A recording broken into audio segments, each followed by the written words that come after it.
I sit alone in my cramped apartment, the glow of my laptop screen the only light, my fingers trembling over the keys as I imagine my mother and sister laughing. Their voices sharp and cutting in my mind. She's probably forgetting to eat again. Or when will she accept? She's a failure. Words. They never say to my face, but I feel them like a weight pressing down on my chest. I'm Arabella Clark, 33, and to my family I'm nothing. A shadow they wish would fade into the pristine corners of their perfect world.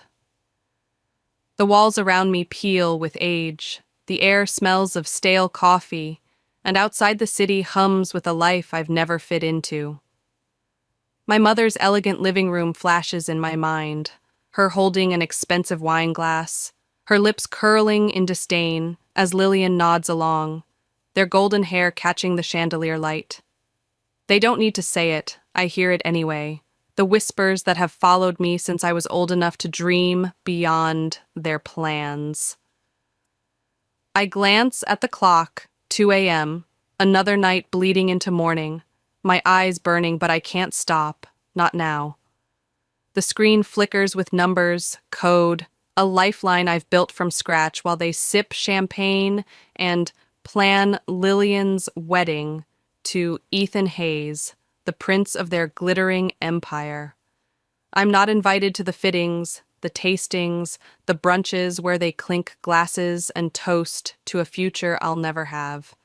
Instead, I'm here, my desk littered with takeout boxes, my hoodie frayed at the sleeves, chasing something they'll never see. They think I'm lost, a fool chasing shadows, but these shadows are mine, and I've carved them into something real. My breath catches as I type, the weight of their judgment, a phantom I can't shake, but I won't let it bury me, not tonight, not ever.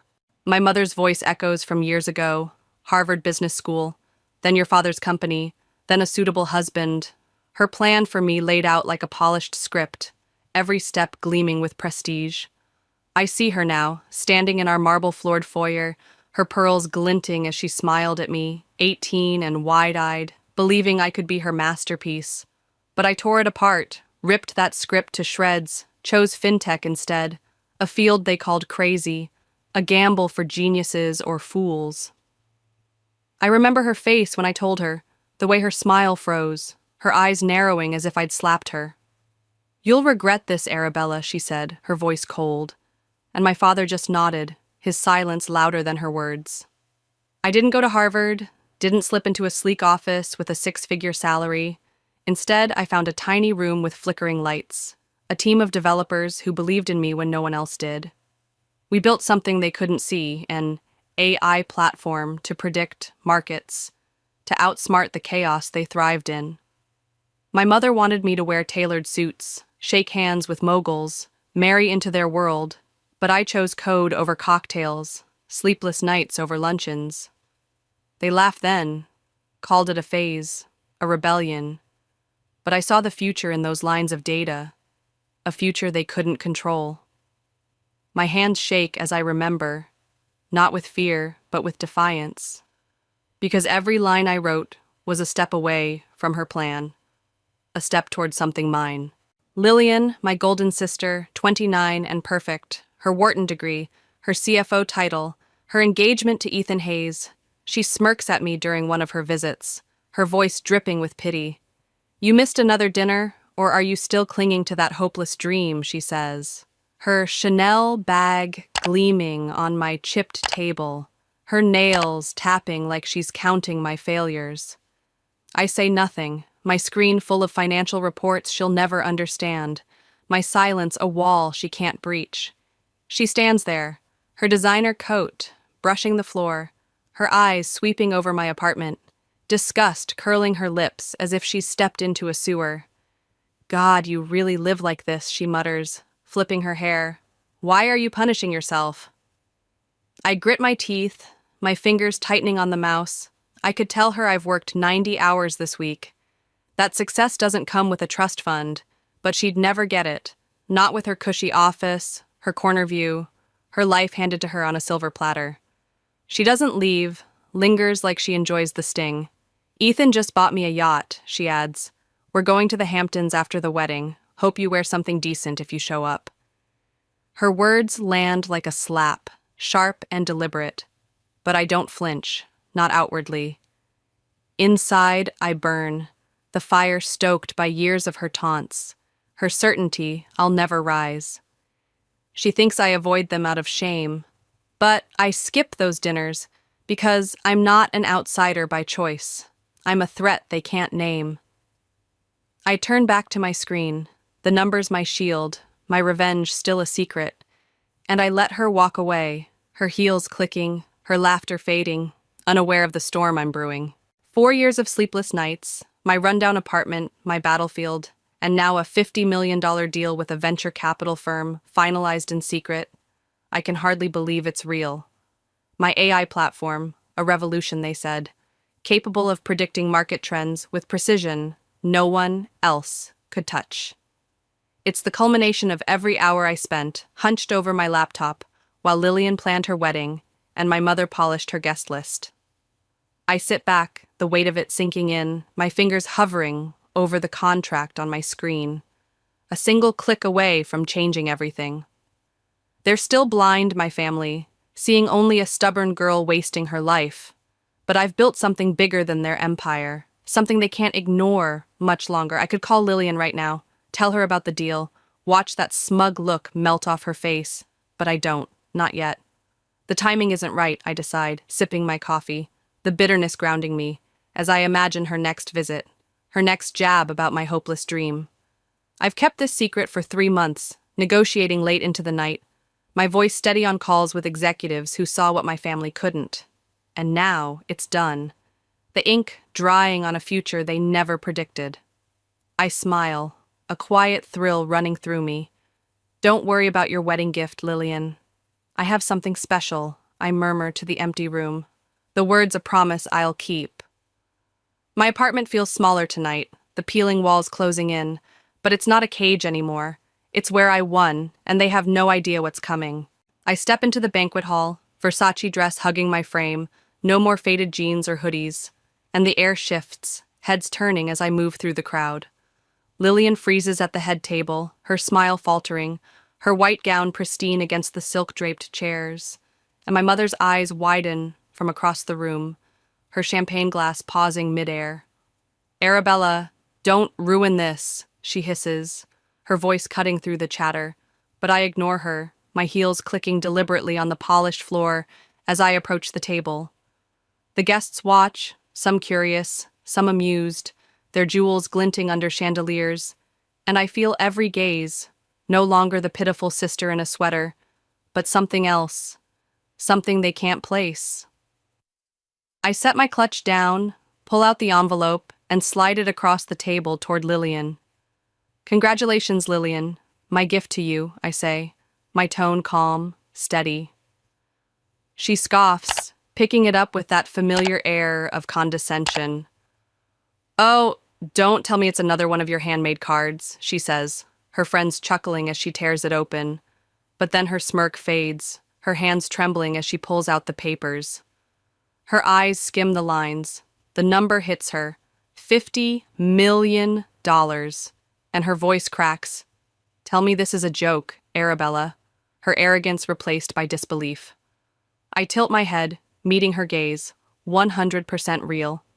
"Lillian," I reply, my voice soft but unyielding, and the room goes still, the laughter dying as she stares at me, the papers shaking in her grip.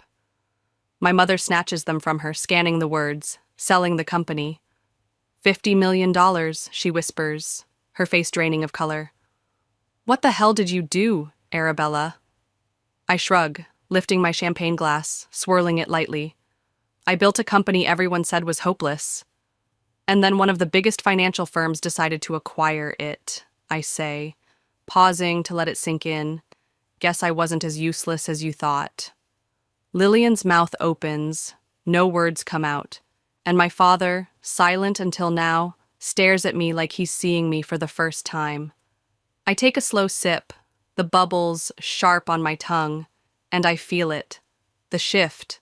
The moment they realize their perfect picture has a crack, and I'm the one who broke it. Silence suffocates the room, my mother's face still pale. Lillian grips the papers tightly. You can't have, she whispers, her voice dry, her certainty crumbling as the guests shift uncomfortably in their seats. I smirk, leaning back slightly, and yet, here I am, I say, the words cutting deeper than any shout. And the laughter that once followed her jabs is gone, replaced by murmurs, glances darting between us. My mother sets the papers down, her hands unsteady. This can't be real, she mutters. But it is. And she knows it, the proof. Right there in black and white. $50 million. My name tied to a success they never imagined. I sip my champagne again. This is just the beginning, I say, my voice steady. My technology will keep evolving. The company's valuation is expected to hit $150 million in 2 years. Lillian sinks into her chair, her gaze vacant. The golden sister who always looked down on me now small, her perfect day, unraveling thread by thread. My father clears his throat. Arabella, he starts, but I cut him off with a look, not harsh, just final. I don't need his words, not anymore. The guests whisper, some pull out phones, no doubt searching for news of the deal, and I feel the power shift.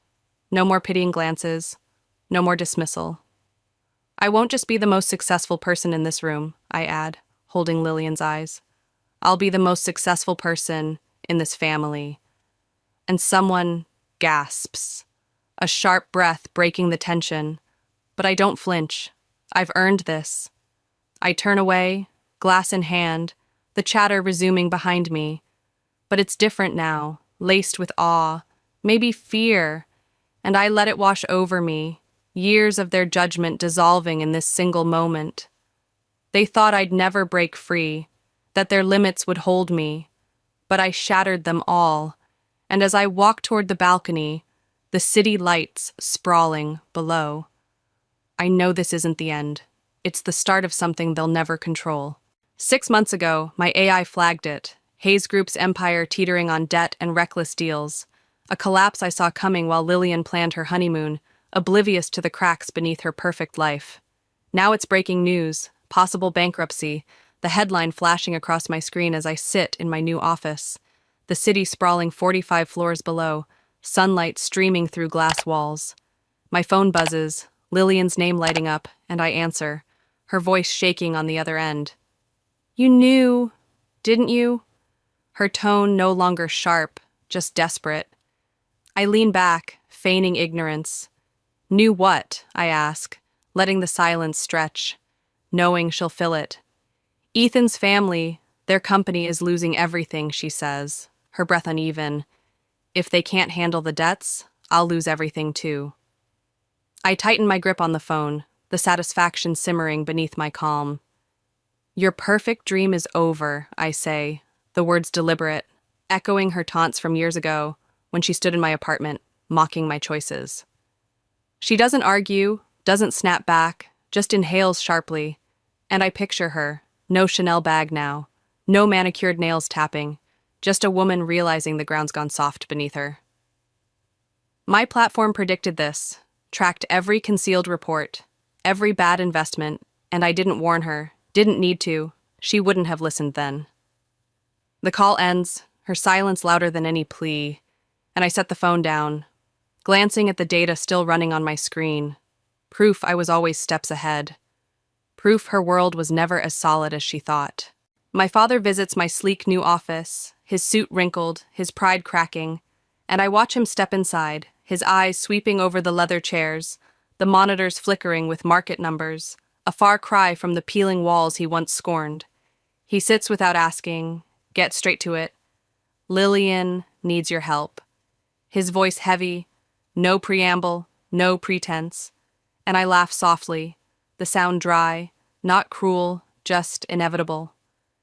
A job at my company, fine, but she starts at the bottom, I say, crossing my arms, my tone cool, unyielding, and his eyes narrow, waiting for the catch. One condition, I add, leaning forward slightly, she admits she was wrong, publicly, in front of the family, everyone who's ever heard her belittle me.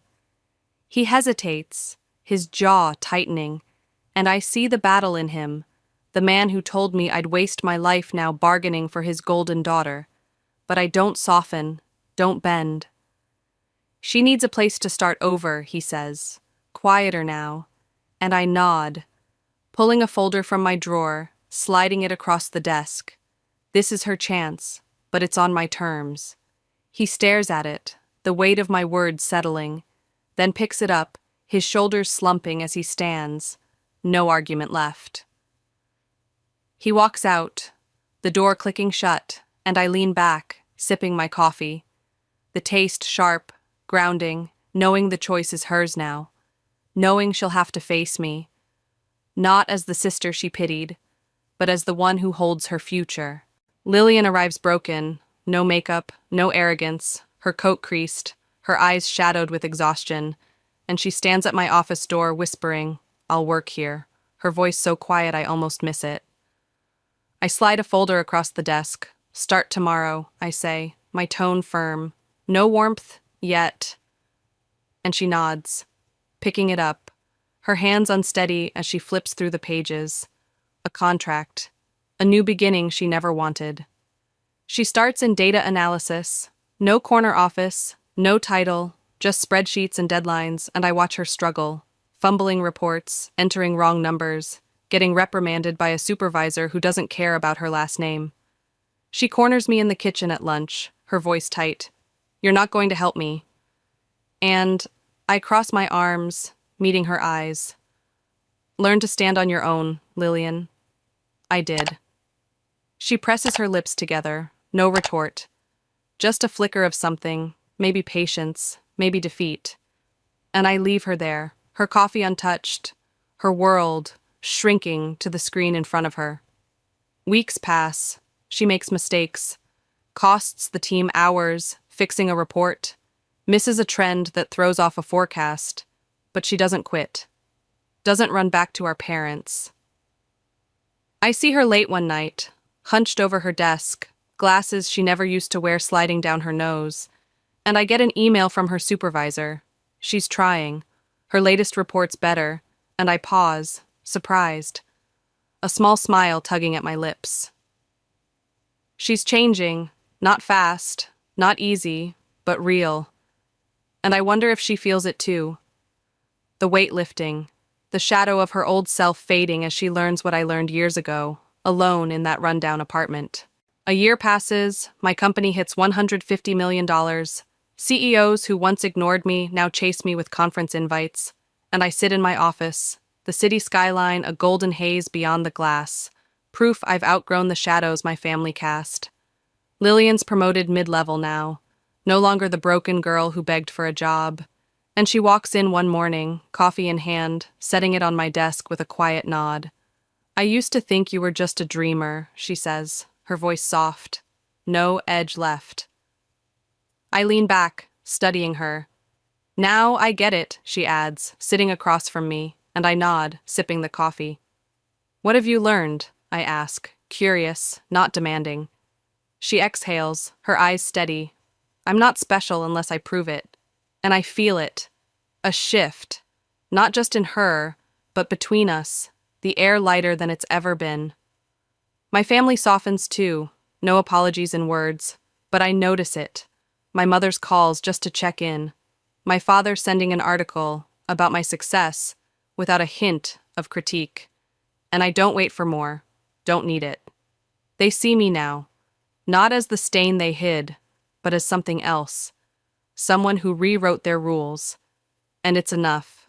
Not because I craved their approval, but because I've moved beyond it. Lillian stays, her coat plain now, no designer labels, and I see the work in her. The late nights she doesn't complain about, the reports she perfects, and I realize this isn't about revenge anymore. It's about what I've built, what she's building too, a bridge where there was once a wall. Lillian walks in the next day, a USB drive in hand. "Do you have a minute?" she asks, and I nod, gesturing to the chair as she plugs it into my laptop, pulling up a report.